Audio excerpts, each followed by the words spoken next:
এই তুই থাম দেখি, মুখ পড়া, বেশি কথা না। তুই কি চাইছিসটা কি? হ্যাঁ, ওই কান লাগিনির জন্য আমি ঘোল বানিয়ে নিয়ে যাব? কখনো না, কখনো না। আমার প্রাণ থাকতে ওই কাজ আমি কিছুতেই করতে পারবো না, কিছুতেই আমি করতে পারবো না। দইয়ের ঘোল ইচ্ছে করছে কি বল দেখি, ওর মধ্যে সেঁকো বিষ গুলে দিয়ে না জম্মের মতো দইয়ের ঘোল খাওয়াখানা বের করে দিই। দিদি তুমি কি সব কথা বলছো? আমার তো মনে হচ্ছে তোমার মাথাটা ওই মইনের বইয়ের মতো গোলমাল হয়ে গেছে।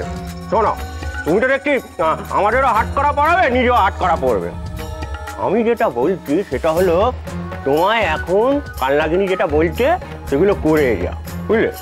আর তো কটা দিনের ব্যাপার, তারপর তো শুটো আমাদের হাতে।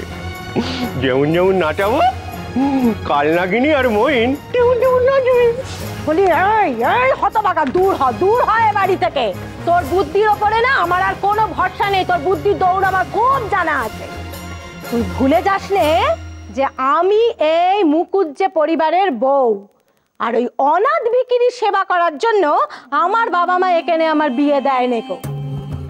শোন, আমার নাম হচ্ছে গিয়ে তারা সুন্দরী।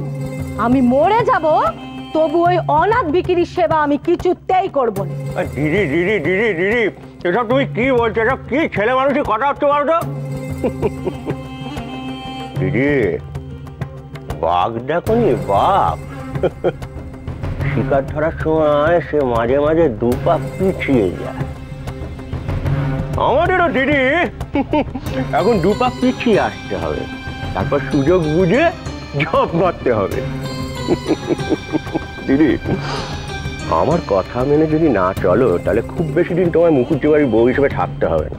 কিছুদিনের মধ্যেই কাশীর কোনো মন্দিরের ভিখিরি হিসেবে তোমার পরিচিতি হবে। হ্যাঁ, যা এইবেলা ঘোলটা বানিয়ে নিয়ে এসো। হলো, আমি কিন্তু তোকে সব কথা জানিয়ে দিয়েছি। আমি প্রাণ থাকতে ওই ভিখিরি সেবা করতে পারবো না।